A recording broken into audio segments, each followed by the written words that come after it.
of the trees regarding our gender identity and sexuality. When there's no place like home,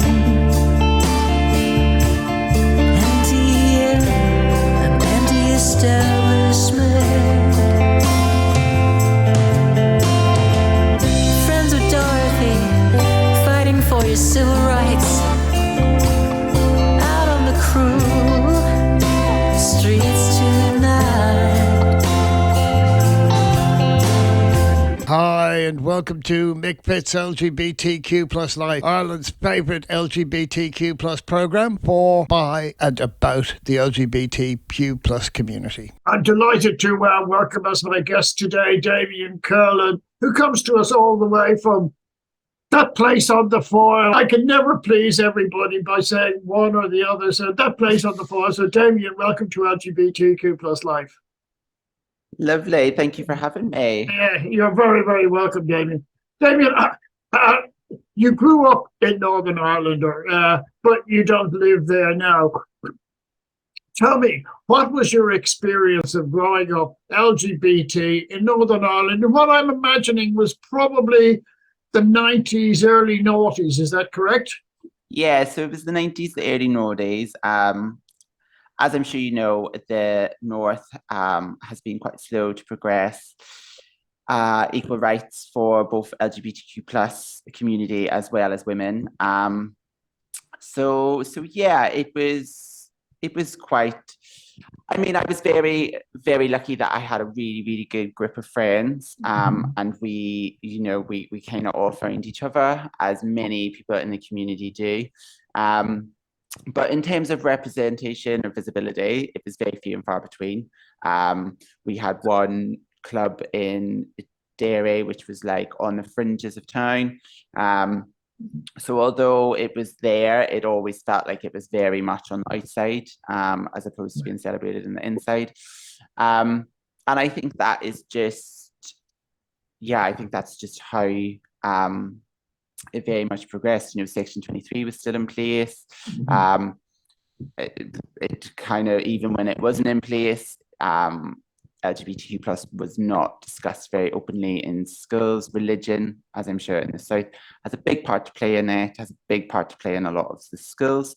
So representation and visibility just wasn't particularly there. So when we found each other, in a group of friends, we kind of clung on to each other, and we kind of went through that experience and growing up together. As you probably gathered, Damian, I'm not just one generation removed from you. I'm probably two generations removed from you. And it's interesting because I remember I grew up in 60s Dublin. And my God, it was a dark age in Ireland in those days. But what I remember, when we were school kids, they had a club in Dublin called the Moulin Rouge, and it was just a music venue. Nice. And these guys and girls used to come down from Belfast. It was a Sunday afternoon. That's how tame it was.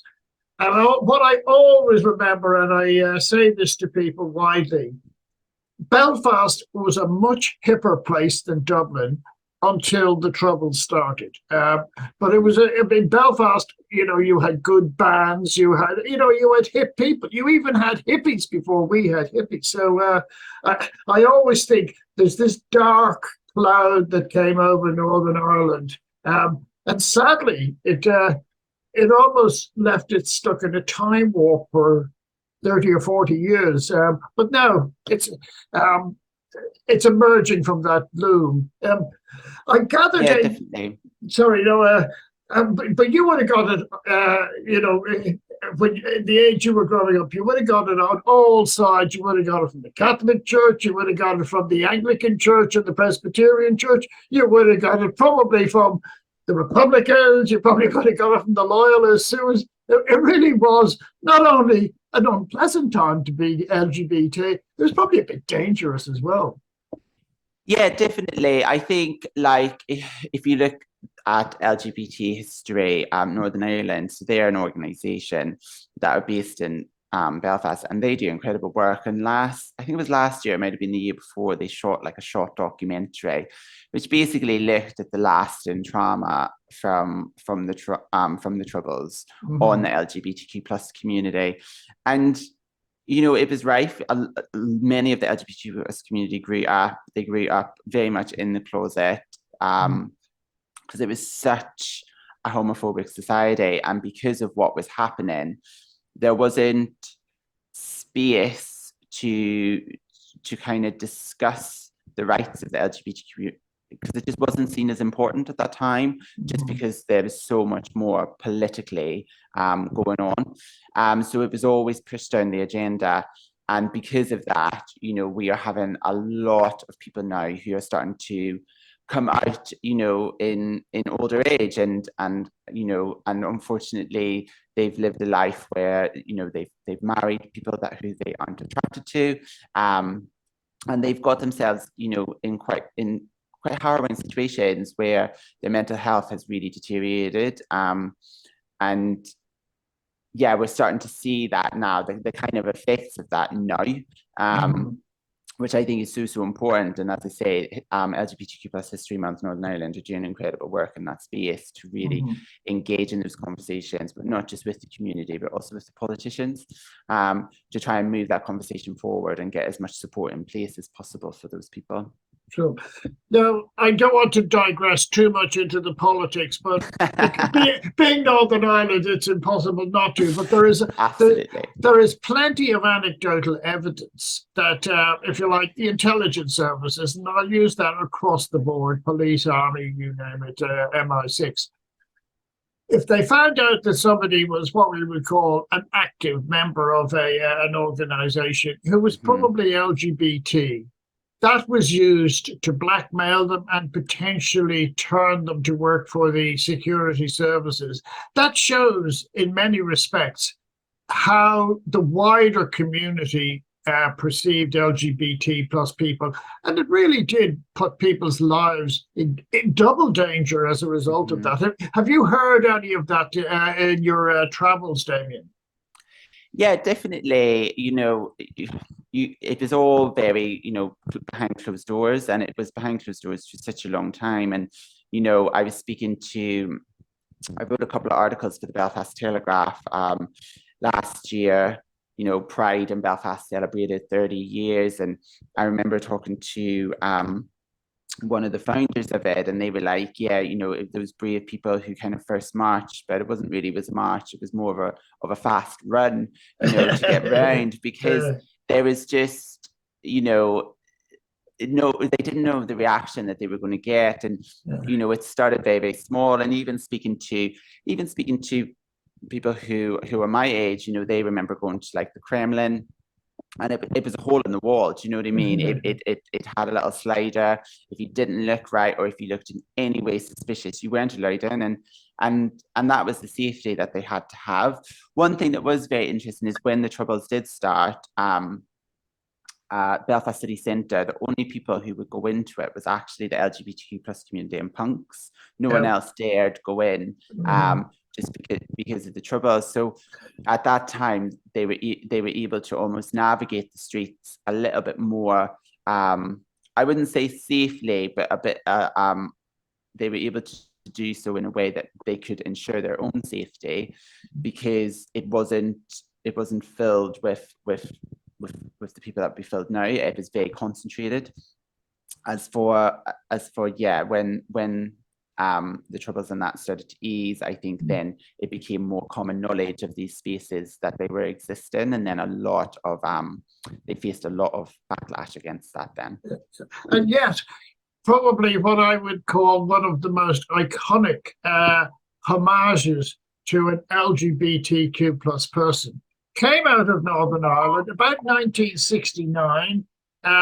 Van Morrison's Madame George. I can still listen to that as though I was the 16, 17-year-old schoolboy who heard it first. And I still think it's a remarkable song, even though Madame George probably wasn't representative of what it was LGBT at the time. So it's that dichotomy, I think, that runs through Northern Irish culture. Yeah, definitely. Yeah. So tell me, I read your first experience was you went to Belfast Pride when you were 13. Now that was a bit young, was it not? So my auntie lives in Belfast. So I used to go up and stay with her quite often. And I went up on weekend, and it just so happened to be Pride weekend, and we kind of landed on it. It was in Castle Street, it's just outside Castle Arcade. And we just landed on it, and at that time I was starting to identify myself. Obviously, I wasn't really having those wider conversations with family members or anything like that. We were talking amongst our friends. It was a little bit hush hush, just as we tried to like figure things out together. But yeah, it was just this rainbow wonderland which you just hadn't seen. Like at that time, foil pride now exists, but at the time it didn't.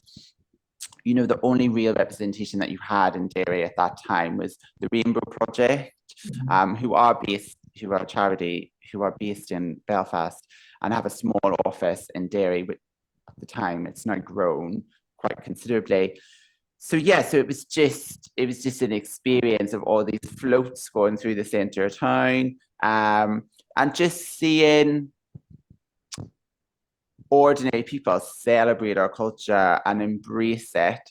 And it just made a young teenager, impressionable teenager at the time, just feel so visible and so seen. And yeah, I didn't realize the importance of that until that moment.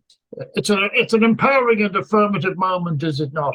Oh, absolutely. And I remember it so clearly, and the music, and I mean, it was just, the atmosphere was contagious, and it was just, yeah, like I say, it was just a rainbow wonderland of everything. Yeah. What's the give us a timeline on that one, Damian? What roughly speaking, what year are we talking about, just so I can get my head around that? So I was 13, so it would have been 2003. Okay, yeah. Yeah, I was born in 1990. Yeah, so it would have Yeah, been 2003. So tell me, growing up as a young lad in Derry, London Derry, for all the people out there, what was your experience at school and as a guy in your own neighborhood? Did you get much, shall we say, comment? Did you get abuse? Did you get bullying? I had comments made, definitely. I was very fortunate that I wasn't directly bullied, and I mean that in that I wasn't picked on directly by groups or by an individual. Sure. When I was with groups of friends, there was that non-direct comments thrown, and different things like that. But I think, like I said, because I had a really strong friendship group, and I kind of kept myself to myself. I had my own interests, what I wanted to do. To be honest, I couldn't wait to get out of the place. So it was very much for me, head down, do what I have to do, day in, day out to get it. There was no real feeling of expression or really sort of, of being myself, particularly in school. I went to an all-boys Catholic school. It was run by priests. LGBTQ plus was never mentioned, like that there was never any color at all, and that's how they restricted it, and that's how they managed it. Sure. I have a gorgeous family, incredibly liberal, and there's other LGBTQ plus people in my family, and so I was very much allowed to celebrate my individuality at home. I was very much allowed to explore different interests that didn't revolve around Gaelic football and the likes. So I kind of counterbalanced one with the other, which allowed me to be quite free and quite happy as a young person. However, that can't be said, for the same for all of my friends. Some of them were more, I say, visibly LGBTQ plus, and that's because they just chose to express themselves more so. than potentially I did. And that was just because they were more comfortable, more confident to do so. But again, obviously growing up in a very homophobic setting and going to what was predominantly a homophobic school, led to them getting directly bullied, and their experience was very different to mine, which was incredibly unfortunate. Yeah. One of the reasons why I asked about what year that was, because I think in many respects you were fortunate. Had you have been born maybe 10 years earlier, a lot of people I knew who went down that path usually had if you like, the beard, as we refer to it, or if the people of my generation actually married and had children and did all sorts of things. So I think in many respects, yours was probably the first fortunate generation, because by that stage, we had come to terms with HIV as a society. We weren't demonizing people as it had been in the 80s. And by and large, it gave that opportunity for people like yourself to be yourself, which I think is was an incredibly important development. How do you feel about that? Yeah, definitely. I think, we had, and it's really interesting because, and that's when like the gay bars and that, well, the one gay bar really came into prominence for us as young people, because we were able to meet those older than us who had kind of lived through that, and we learned firsthand, like we learned directly through conversations with them, because no one was talking about it. It wasn't in the press. It wasn't discussed in school. So for us to sort of seek it out, we had to be really active and sort of pursue that. So those conversations, with those older than us, in these spaces was just so important. And it was also, we were very fortunate that it was a time when sort of the internet was starting to really catch on, was really starting to boom. So we were able to do sort of our own research. But yeah, we were incredibly fortunate when you look at the timeline in Northern Ireland and across the UK, with the AIDS pandemic, coming to terms with that, and then everything that kind of came after that. But luckily, it is slowly starting to change. We have started to build on those rights, and yeah, long may it continue. Can I ask you then something, Damian? This is a question I tend to put to people, particularly those of your generation. Is what's your first memory of, if you like, seeing yourself represented on the visual medium, either on television or in cinema? Do you have any recollection of that? I think for me, it would have, I was big into listening to the radio. So for me, it would have been probably Radio 1. So hearing the likes of Nick Grimshaw, Scott Mills, very much, at that time, like they were obviously LGBTQ plus. They didn't, at the time, the BBC didn't really talk about it or expand on it. But it was obvious that they were, and I think listening to them was probably the first kind of level of representation that was quite accessible, I suppose, to us. Because TV, at that time we only had like 6 channels. That's true. Which you have BBC One, BBC Two, UTV, Channel 4, and then the 2 RTEs.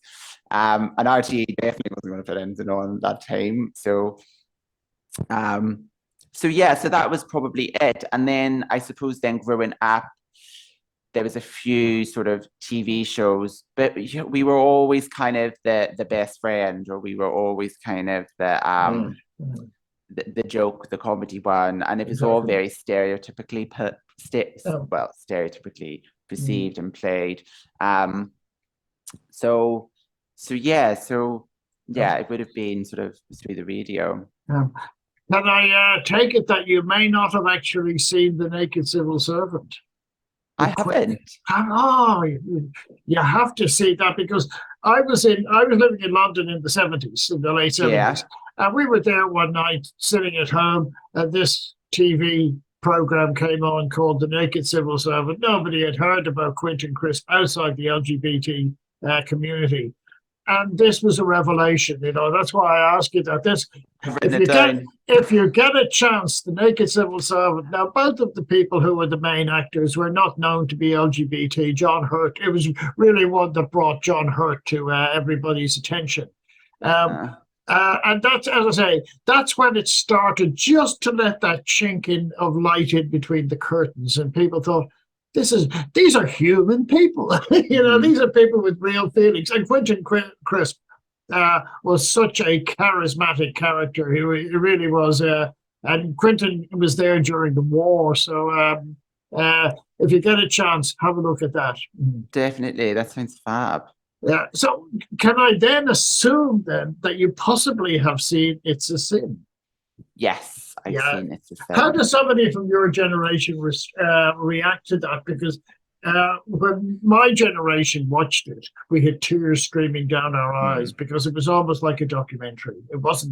This wasn't fiction. This is what we experienced. This is what we lived through. And even seeing the people sick and dying, that was first hand. That wasn't second or third hand as others might have got it. So how does somebody from your generation respond to that?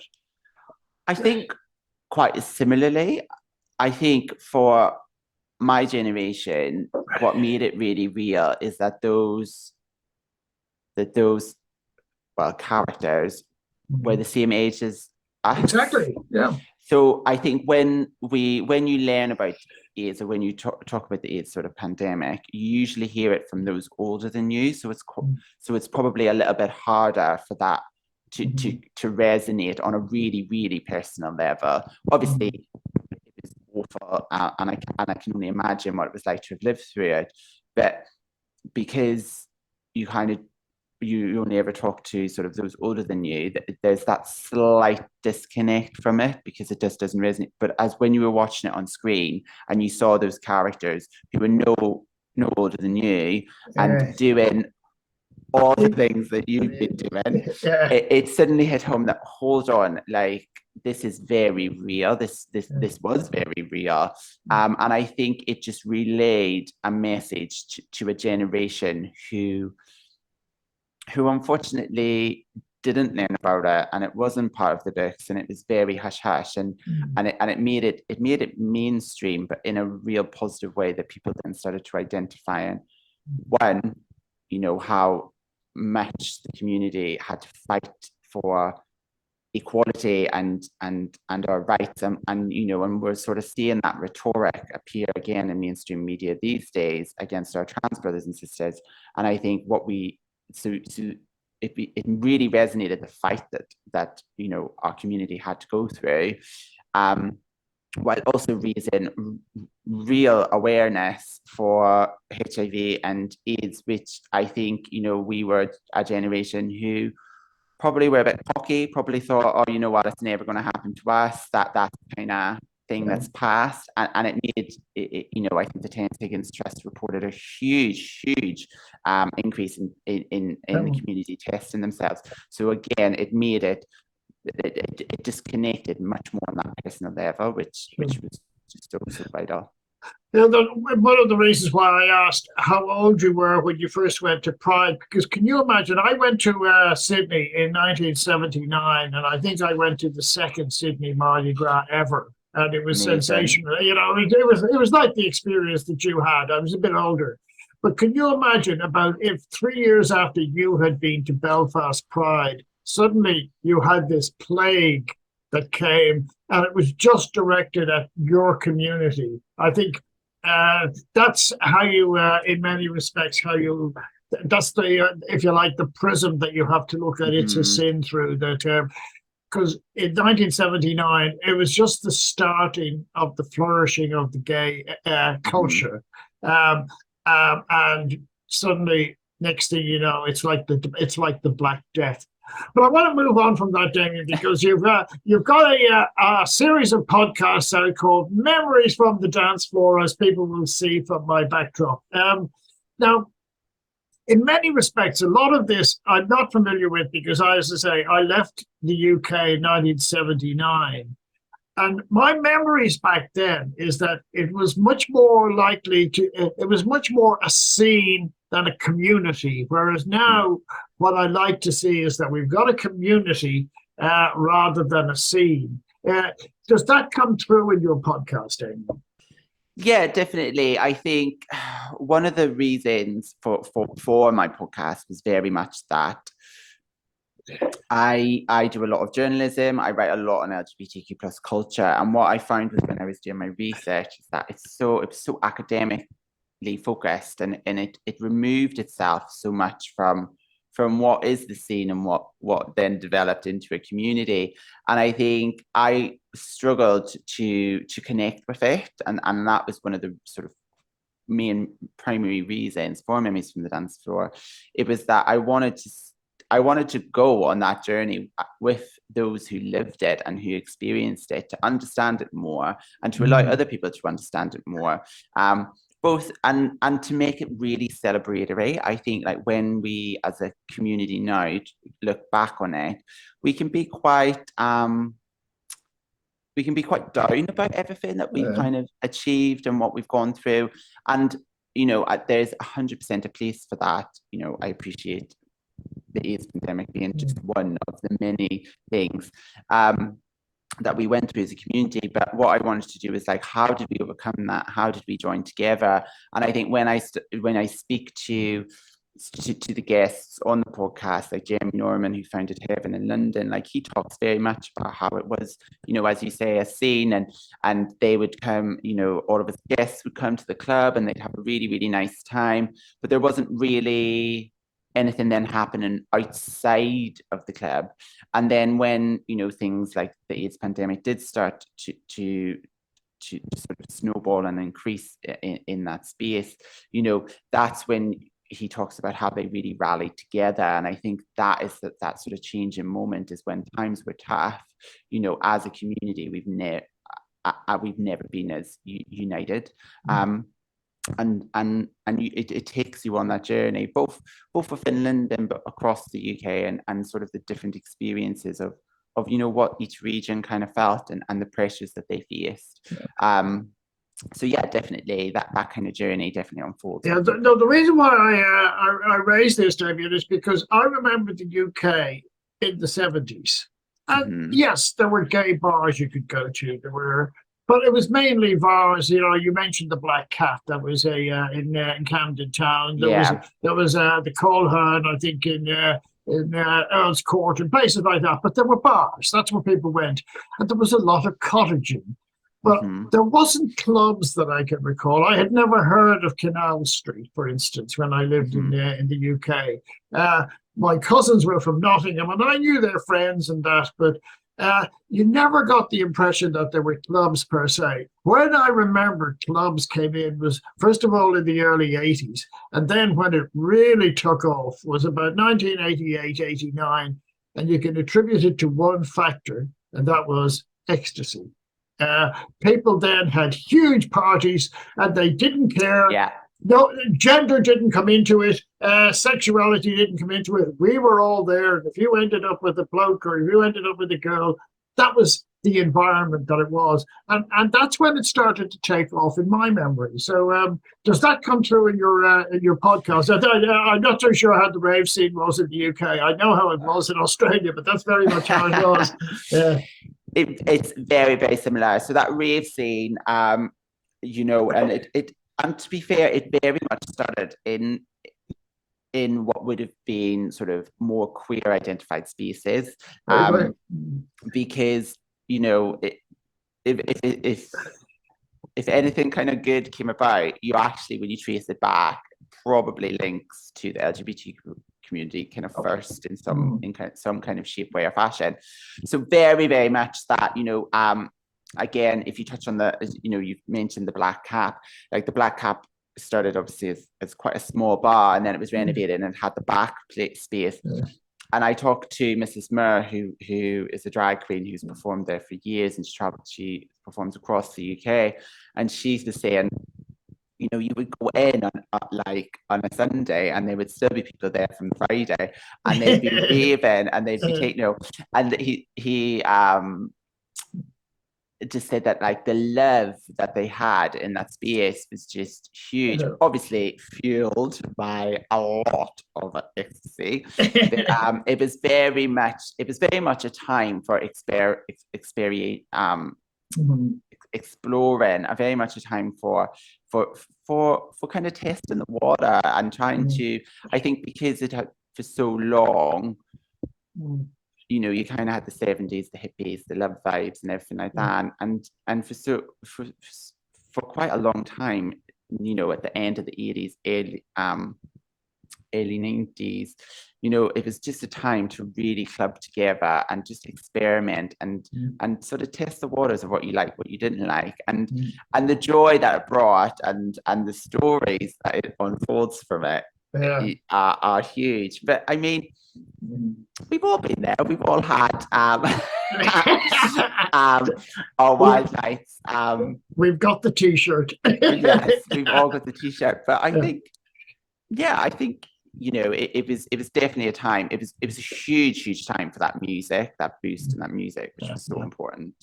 Well, because Dublin had a gig that we used to go to in the mid-90s called the Gag Ball. It was held in an old warehouse, and that's where I first met Panty. Panty was the interval entertainment, and I won't go into her act. So it's in fact, I'll be honest, I always got a bit disappointed when it wasn't exclusive. I loved it when it was, because people knew what they were going to. So maybe there's another avenue for you to research, Damian, the Gag Ball in Dublin, and I can help you. I can help you out there because the promoter is still around. But before we go, I want you to let people know. You've got a series of podcasts called Memories from the Dance Floor. How can they get to listen to it? Where can they go and find it?